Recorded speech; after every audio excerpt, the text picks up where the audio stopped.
wife and I moved to Brooklyn in 1985, back when we were still young, and 2 years later, our beautiful son was born. We lived in a bright, sunlit corner apartment, a top-floor walk-up, midway up the slope of Park Slope. From our living room window, we were surrounded by 3 church steeples clustered at the corner of St. John's Place and 7th Avenue.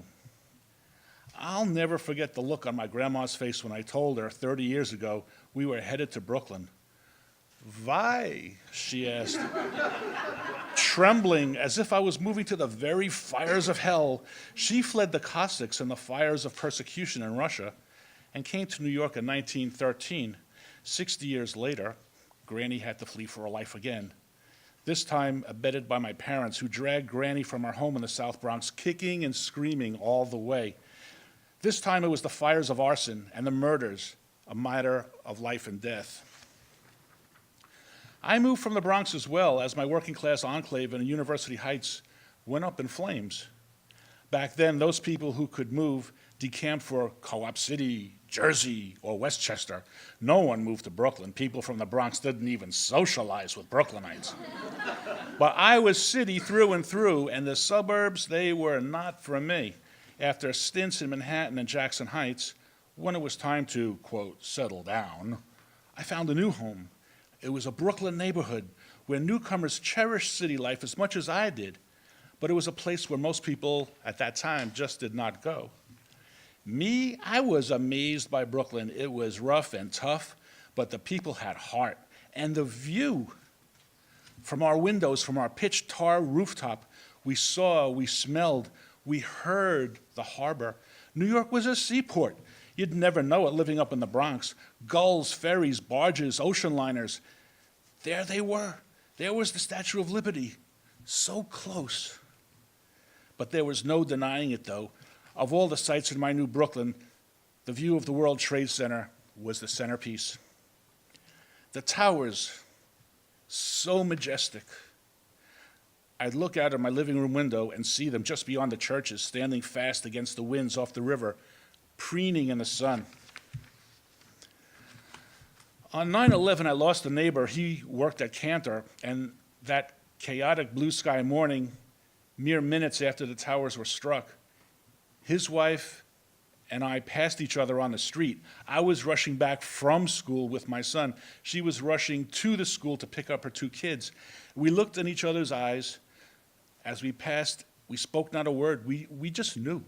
Her husband and thousands more were gone. In the ensuing days, a yellow cast hung over my Brooklyn neighborhood. The air was foul. It was the smell of a massive electrical fire, but it was worse. It was the smell of a crematorium.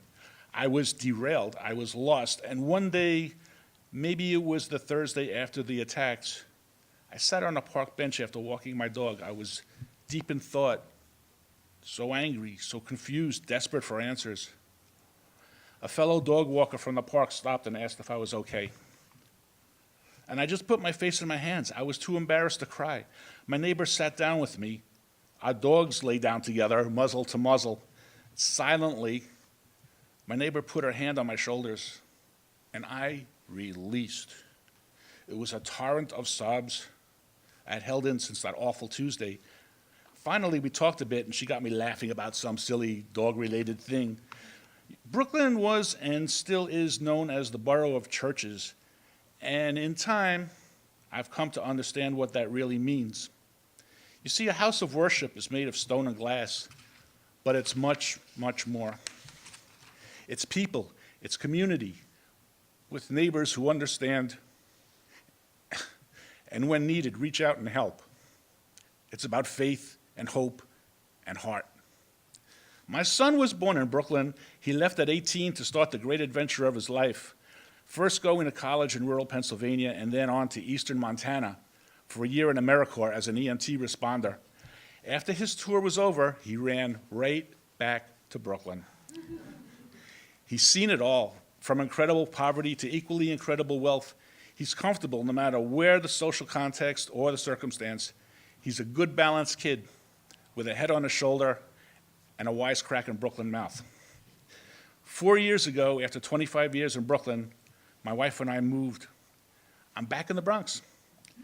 Brooklyn is much changed now, for change is what New York City is all about. And someday my son may choose to leave Brooklyn, or maybe the city altogether. But it won't be because he has to flee. It'll be because he's simply secure and curious enough to try something new. You see, you carry home with you wherever you go. It's in your heart. It's where you're safe. Thank you.